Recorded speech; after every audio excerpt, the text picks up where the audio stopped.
उपमुख्यमंत्री अजित पवार यांनी फोनवरनं पुणे अधिकाऱ्यांना सूचना दिलेल्या आहेत। खडकवासला धरण साखळी क्षेत्रामध्ये पाऊस पडत असल्यामुळे धरणामधनं विसर्ग करण्याच्या सूचना या अजित पवार यांनी दिल्या आहेत। धरणामधनं 65% पाणी सोडावं असं अजित पवारांनी सांगितले। तसंच पाणी सोडताना नागरिकांना सूचित करावं असं सुद्धा अजित पवार यांनी म्हटलेलं आहे।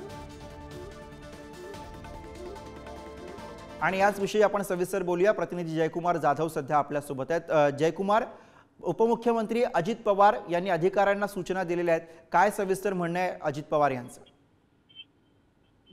गुरु, उपमुख्यमंत्री अजित पवार आज बारामतीच्या दौऱ्यावरती आहेत। यावेळी बारामतीतल्या विकास कामांची पाहणी आटपल्यानंतर ते त्यांचे सहयोग सोसायटी निवासस्थान आहे त्या ठिकाणी जनता दरबारासाठी दाखल झाले।